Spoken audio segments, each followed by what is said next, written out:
afterwards. We'll take an opening statement from Coach Van Horn. Questions for Ryder and Gage. Let them go, and then questions for Coach. Coach, ready when you are. Yeah. First, I'd like to congratulate, Creighton on a great year. And I've known Ed Service since I coached at Nebraska. I think he came into Creighton maybe my second year at Nebraska. And, man, they were so hard to beat. They didn't make mistakes. They could really field. Wasn't any fun playing them. And I have a lot of respect for him. And I know he's going to retire. But got everything that I thought we were going to get from Creighton. And that was a big-time effort. And guys that compete, I think we just played extremely well the last 2 days. And today we just came out and, we got to sit around while they played. And to me, our pitchers were amazing. And I think, obviously Creighton was a little tired. And, we didn't walk anybody. I think we struck out 20. And we hit 3 or 4 home runs. It was just it was a great game to watch if you're a Razorback fan, I would think, and just really proud of the team. All right, questions for student athletes? Go ahead, Jackson. Gage, a career high for you, innings and strikeouts tonight. Just what was working for you and how special to do that in a regional setting like tonight? It was awesome. It was even better doing it in this uniform and advancing. But I'd say mostly it was fastball, curveball. Ryder, what was it like catching Gage tonight? Did anything different stick out, and how good was he from your vantage point? Yeah, he's been really good all year since coming back, and I think tonight he was just competing in the zone. That was a big thing coming into it. It's still 60 feet, 6 inches, throwing strikes over the heart of the plate. Don't let the game get too big, and I think he did a really good job at that. So it was awesome to see. How important was it to land the first punch tonight? Obviously, they played a game before you guys, but the 2-run home run from Maxwell. How big did that feel in the moment? Yeah, in the moment it was awesome. Come out. You don't want to come out slow, and to get that in first, it was a good push from us. So yeah, it was fun. Gage, you had just the one blemish with a 3-run home run, but you retired, I think, the next 7 guys. What was the key to bouncing back from that? Just throw strikes.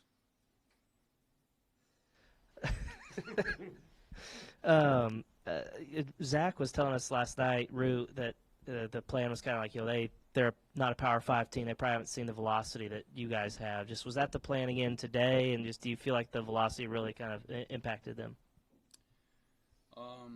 Yeah, maybe a little bit. The home run, I think that pitch was like 94, one of my slower fastballs of the day. But, at the end of the day, he calls the pitches, I just throw them, and it was working tonight. Ryder, I'm curious what your perspective was of Gackle coming in and closing it out. Yeah, it was awesome to see. He came out throwing 3 to 4 pitches for a strike and competing in the zone, which was awesome. So. Yeah, Gage, for you, to go from an injury and missing time to the peak of this moment, also a hometown kid, what did all that mean? Everything. I've had this question a lot tonight, but I can't put it into words. It was great. And then when you were walking off the mound at the end, it seemed like that was also a peak of emotions for you. What were you feeling in that moment? I don't really remember it quite all that well. I just remember check swing, said he went, and the rest is just history. Ryder, you and Gackle go back to your days of when you were younger playing ball together. How cool was it to have that moment with him in the 9th to be able to close out that game together and go to Super Regional round? Yeah, it was awesome playing together since 8th grade, and it was back when he was wild, and he still can be wild. But to get to be able to do that on this stage, the job's not finished. Still got more to do. I think move on, enjoy this, but get ready for next weekend. So. Ryder, the 5 spot and now the cleanup spot seem to have suited you well. What do you like about hitting higher up in the order? To me, it doesn't matter as long as I'm in the lineup, get the at bats. It's good with me wherever he wants to put me. So. You got a nice hitting streak going and 3 home runs here in the regional. Just your thoughts on how you were seeing the ball and what you felt this weekend. Yeah, just sticking with my approach, not getting out of it, trying to get a good pitch to hit, whether it's fastball, slider, and just put a good swing on it. So.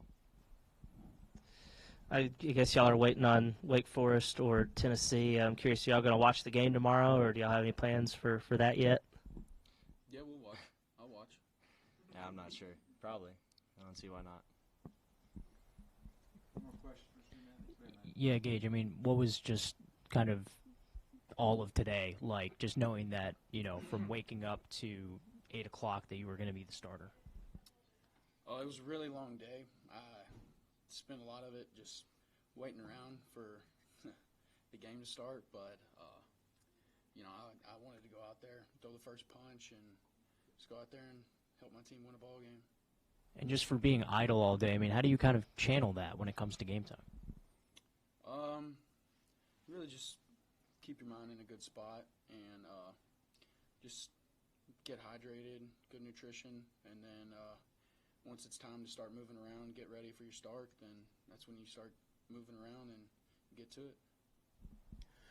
Ryder, I think everyone in the lineup, really 1 through 9, has made a leap with their power this year, you included. I mean, after all the off-season talk, I guess, from us coming into the season, just how gratifying is it to see what the offense has been able to accomplish and take that next step this year to get to a super regional?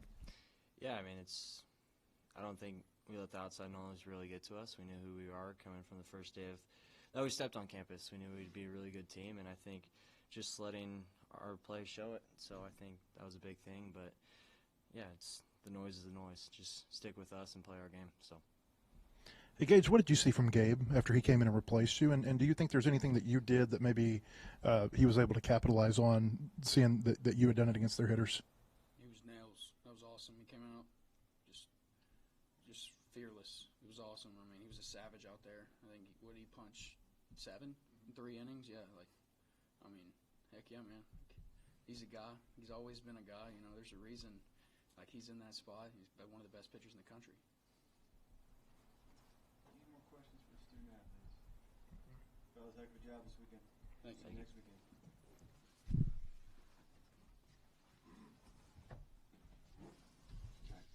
Questions for Coach Van Horn? Matt, yourself. Dave, kind of the same thing for you that I just asked him. Did you see anything that Gage had done over the first 6 innings that Gabe was able to capitalize on against their hitters? Well, it seems like he hasn't really pitched in a while.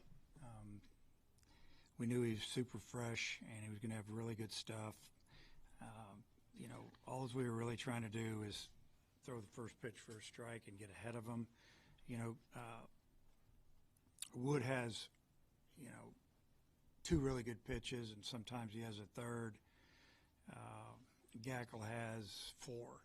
And we just felt like once we got through the 6th, if we brought him in and he was on, gave him a 4 or 5 run lead, then he could finish the game, and he did. I think just the plan was to attack. Root gave away our secret last night, and I should have told him not to say that about trying to, because, that's part of it, because, you look and see who people play, but it doesn't mean that they haven't seen 95, 96, 97. They probably just haven't seen it as much as we see it. But, when you have an off-speed pitch, like both of those guys have, that mid-90s fastball looks better. And that's when you can land that secondary pitch, and they both did, that's how you strike people out. And that was a great job. There's already been a bunch of regional hosts that got eliminated from their home regional, and there's some others that are fighting through the losers bracket. To go 3-0, I wonder how fortunate you feel.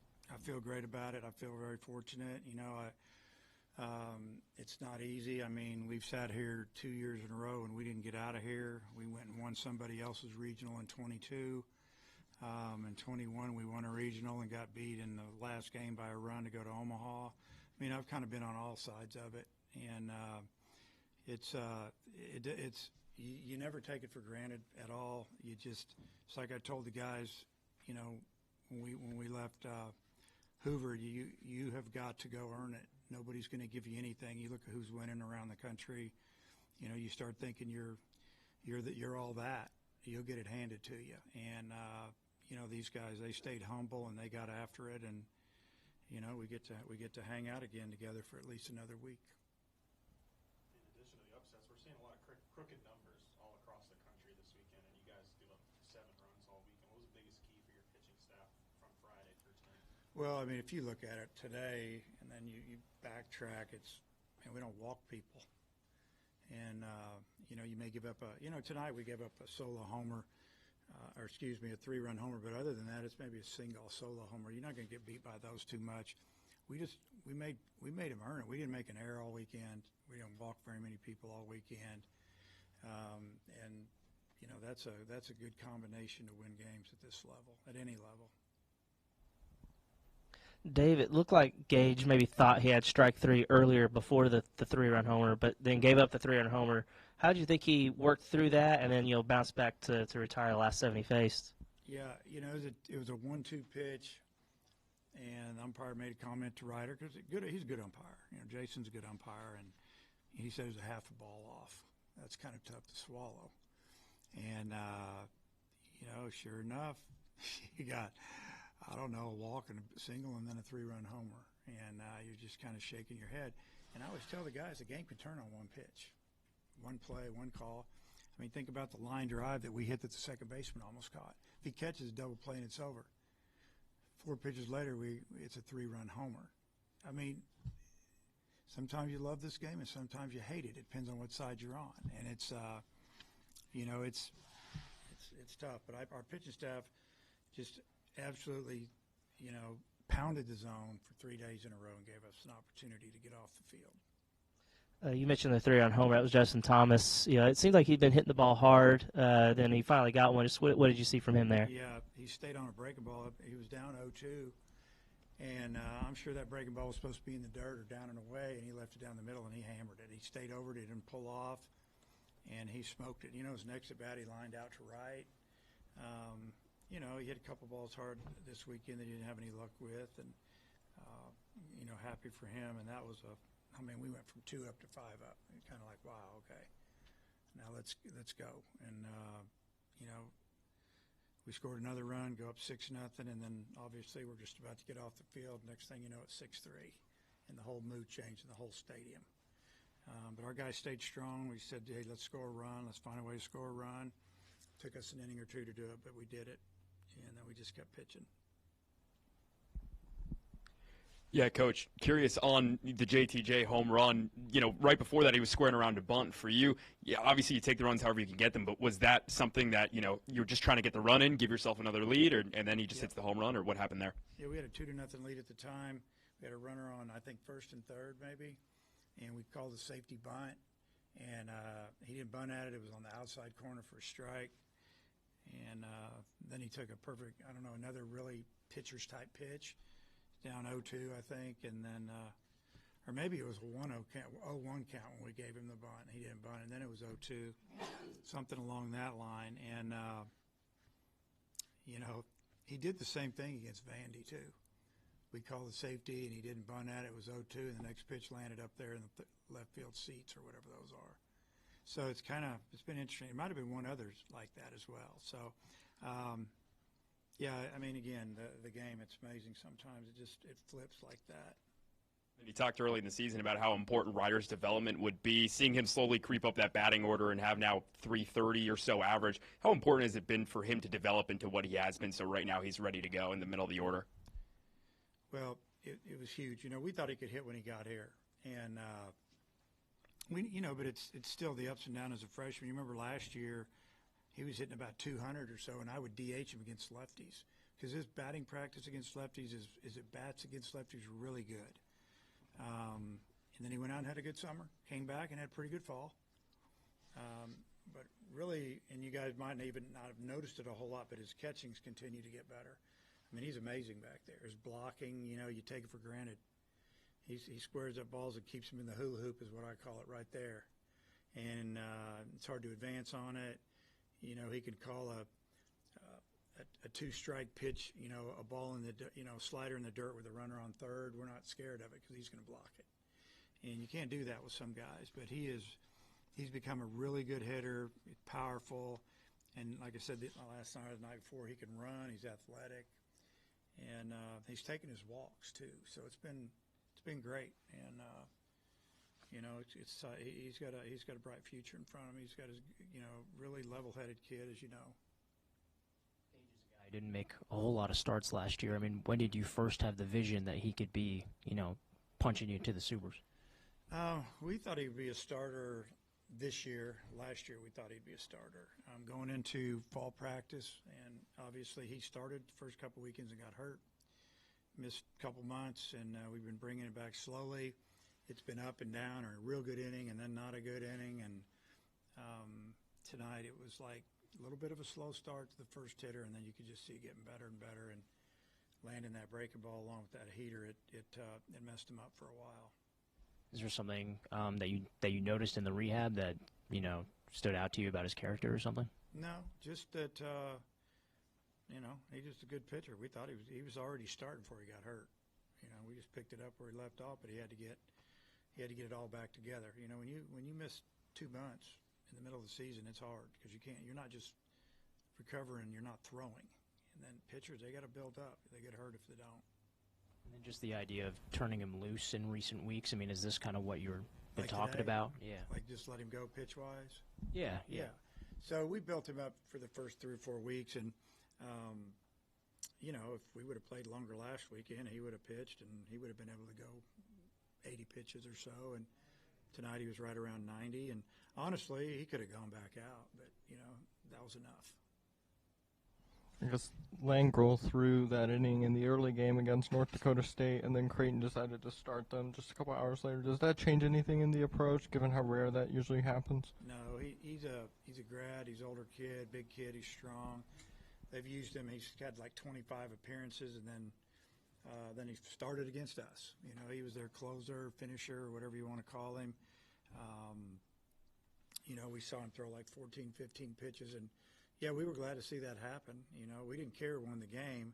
We were hoping it was going to be like 17-16 and go 15 innings, but it ended up being tight, and they had to sweat it out, and then they had to bring a couple of their guys in at the end of that game, and